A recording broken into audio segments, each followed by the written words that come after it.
जय श्री राम। आज हम बात करेंगे माता सीता के स्वयंवर के बारे में। वो एक ऐसा पावन प्रसंग है जिससे हम सुनने से ही पुण्य को प्राप्त कर सकते हैं, बहुत कुछ इस लाइफ में अप्लाई भी कर सकते हैं। तो श्री राम का नाम लेते हुए ये प्रसंग को हम सुनते हैं और कुछ 2-3 चीज़ें जो हैं हम अपने लाइफ में उतारने की पूरी कोशिश करेंगे। मेरी जितनी भी समझ है और जितना भी मैं समझ पाया हूँ उस प्रसंग को, वो आपको पूरे तरीके से समझाने की कोशिश करूँगा। और अगर आपको टीवी सीरीज के माध्यम से उस एपिसोड को, उस प्रसंग को देखना है, तो मैं श्रीमद् रामायण, कोई प्रमोशन नहीं है ये, श्रीमद् रामायण आपको रिकमेंड करूंगा। आप देख सकते हैं, यूट्यूब में भी वो अवेलेबल है। तो हम बात करते थे कर रहे हैं सीता माता के स्वयंवर में।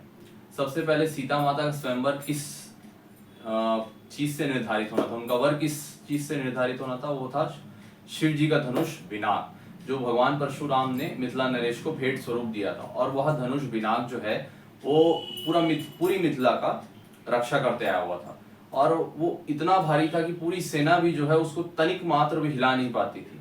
लेकिन 8 वर्ष की आयु में माता सीता ने वह धनुष खेल खेल में ही एक हाथों से उठा दिया था। तब वह सिद्ध हो गया था कि यह धनुष आत्मबल से उठा जा सकता है, समर्पण से उठा जा सकता है, बाहुबल से नहीं उठ सकता यह धनुष। फिर सीता माता का स्वयंवर मिथिला नरेश ने यह तय किया कि यह धनुष जो भी उठाएगा और इसमें प्रत्यंचा चढ़ाएगा वही सीता माता का वर होगा। तो सब जगह राजाओं महाराजाओं को निमंत्रण भेजा गया, लंका कोई निमंत्रण नहीं भेजा गया था। लेकिन शिव धनुष का नाम सुनकर भी रावण वहां पर पहुंचा, लेकिन उसकी दृष्टि माता सीता पर भी पड़ी, या यूं कहें उनकी कुदृष्टि जो थी वो माता सीता को पाने की होने लगी। तब वह धनुष उठाने गया, बिल्कुल घमंड से उठाने लग रहा था, लेकिन वह धनुष उठ भी नहीं पाया, हिल भी नहीं पाया।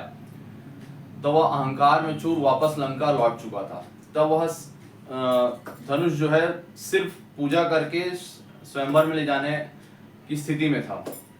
फिर माता सीता की मदद से वह धनुष स्वयंवर कक्ष तक ले गया। उसके बाद समस्त राजाओं ने प्रयास किया, राजकुमारों ने प्रयास किया, लेकिन वह धनुष नहीं उठ पाया।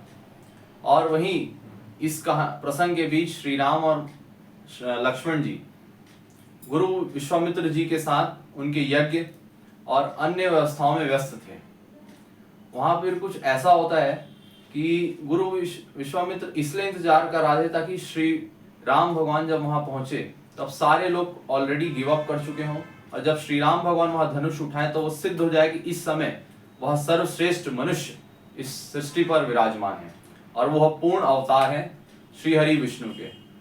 तो श्री राम भगवान ने जब गुरु विश्वामित्र ने वहां पर लेकर श्री राम भगवान और लक्ष्मण जी को लेके गए, तो उसी वक्त जब देखा कि कोई भी सफल नहीं हो पा रहा है, तो मिथिला नरेश आवेश में आकर दुखी होकर ये कहने लगे कि क्या इस धरा पे अब कोई वीर शेष नहीं? क्या माताओं ने वीरों को जन्म देना बंद कर दिया? तब इस सब सुनकर लक्ष्मण जी क्रोधित हो उठे। लक्ष्मण जी बोले कि आप ये कैसे कह सकते हैं जब अयोध्या के राजकुमार यहाँ उपस्थित हैं कि वीरों इस धर्म जो वीर हैं वो इस धरा में नहीं है, और माताओं की कोख को आप कैसे लांछन लगा सकते हैं? अयोध्या के श्री राम में पूरी क्षमता है इस कार्य को पूर्ण करने की, इस चुनौती को पूर्ण करने की, केवल एक संकेत की देरी है। तब गुरु विश्वामित्र श्री राम को कहते हैं कि जाइए श्री राम, मिथिला की गरिमा और अयोध्या का मान दोनों रखिए। तब श्री राम कहते हैं कि इस समय मेरे पिता यहाँ उपस्थित नहीं है। तब वह श्री राम को स्मरण कराते हैं कि इस समय आपके माता और पिता कौन है, क्योंकि जब वो श्री राम भगवान को लेकर निकले थे तब राजा दशरथ ने ये कहा था कि श्री राम और लक्ष्मण आप आपके ही शिष्य, आपके ही जिम्मेदारी में, और आप ही माता पिता हैं उनके। तब यह सुनकर श्री राम ने बड़े ही आसानी से धनुष उठाया और प्रत्यंचा चढ़ाकर उसे भंग कर दिया, क्योंकि कदाचित उस धनुष का जो उद्देश्य था वो पूर्ण हो चुका था। लेकिन उसी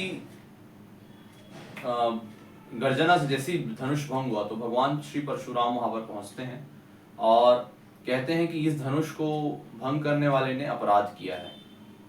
और लक्ष्मण जी और उनके बीच काफी वाद विवाद होता है, जिसमें वह एक दूसरे को मारने तक की बातें कह देते हैं। लेकिन लक्ष्मण जी का समर्पण अतुलनीय है। वह श्री राम को ही अपना भगवान मानते हैं, ऐसा वह कहते हैं, और आप वो किसी भी त्रिदेव से भी भिड़ जाएंगे। ऐसा लक्ष्मण जी का समर्पण देखकर मुझे तो मजा ही आ गया था, मतलब गदगद हो गया था ऐसे भाई और भाई का प्रेम देखकर। पहली चीज तो आप ये सीख सकते हैं। दूसरी चीज, श्री राम ने कभी तक, जब भी बात हो रही थी तब श्री राम ने कभी नहीं कहा कि मैं ये धनुष उठा सकता हूँ, क्योंकि वह गुरु विश्वामित्र के आदर में चुप थे। और जब वह जीत गए, ये चुनौती को पूर्ण कर लिए, तो उन्होंने विनम्रता पूर्वक इसका कारण और धनुष के भंग होने का उद्देश्य सभी को समझाया।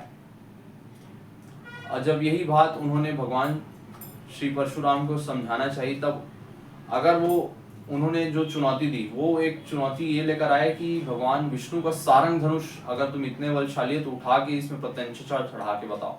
उन्होंने प्रत्यंचा चढ़ाया, उसके साथ बाण भी चढ़ाया, ताकि बल, बुद्धि और विद्या तीनों का यहाँ पर अब कह सकते हैं संगम था। और श्री राम ने पूरे तरीके से भगवान श्री परशुराम को ये बता दिया था कि जो यह धनुष भंग हुआ है वो शिव जी की इच्छा के अनुरूप ही भंग हुआ है, और इसका उद्देश्य पूर्ण हो गया था। इसलिए यह धनुष यहाँ पर अब नहीं है, क्योंकि अयोध्या का संरक्षण अब मिथिला को प्राप्त है। यह सुनकर भगवान श्री परशुराम को अपनी भूल का आभास होता है। वह कहते हैं कि अब मैं आगे तपस्या करूंगा, मुझे आज्ञा दीजिए। तो हम ये चीज सकते हैं कि श्री राम भगवान ने कितना धैर्य धारण किया। जब शक्ति की बात आई तब शक्ति दिखाई, और जब बुद्धि आई तो बुद्धि की परीक्षा हुई तो बुद्धि से सबको समझाया, और जरूरत पड़ी तो अपनी शक्ति का प्रदर्शन भी किया। तो यही चीज हमको सीखना है कि कब किस समय इन तीनों का यूज करना है, ये इंपॉर्टेंट है। और जब भी आपके साथ आपके बड़े हों तो आपको मौन रहना है जब तक उनकी आज्ञा ना हो। दूसरी बात, एक भाई और भाई के बीच में प्रेम क्या होता है ये इस प्रसंग में भी दर्शाया गया है। उम्मीद करता हूँ आपको ये छोटा सा प्रसंग अच्छा लगा होगा। अगर अच्छा लगा होगा तो मेरे से जुड़ने के लिए इस चैनल को सब्सक्राइब जरूर करेंगे। प्लीज़ इस चैनल को सब्सक्राइब करना, अच्छा लगा तो लाइक ज़रूर करना। जय श्री राम।